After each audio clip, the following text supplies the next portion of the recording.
এসব গুন্ডাগিরি স্কুলের মধ্যে চলবে না। আমি তো গুন্ডামি করবো, কি ঠেকাবে তুই একা? হ্যাঁ আমিও। আমিও তুইও? হ্যাঁ আমিও। ভালোই ভালো এখান থেকে চলে যা, না হলে কুল গ্যাংয়ের হাতে প্যাদানি খাবে। আরে এত কথা ধরো দে। ঠিক আছে তবে তাই হোক। এই সবগুলার বাইকে তো একটা লিলিপোটের জন্য বাদ নয়।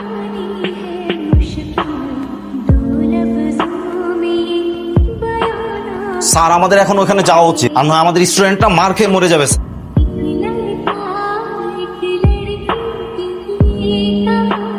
থামো। কি হচ্ছে এগুলা? কি হচ্ছে এগুলো বুঝতে পারছেন না? এটাকে বলে স্টুডেন্ট পাওয়ার। সারা বাংলাদেশে স্টুডেন্ট আছে, তার মানে সারা বাংলাদেশে আমাদের গ্যাং আছে। স্টুডেন্ট অন্যায়ের প্রতিবাদ করবে। তবে হিংসাত্মক ভাবে নয়, শান্তিতে। যা হবে সব শান্তিতে। হ্যাঁ, আর তাই শান্তির সাথেই বলছি, আমাদের স্কুল থেকে বেরিয়ে যান। Get out from our school. আজ যাচ্ছি কিন্তু যাচ্ছি না। আমি এত সহজে হার মানার মতো ছেলে না। সবগুলোরে দেখে রাখবো, স্কুল থেকে বের হও।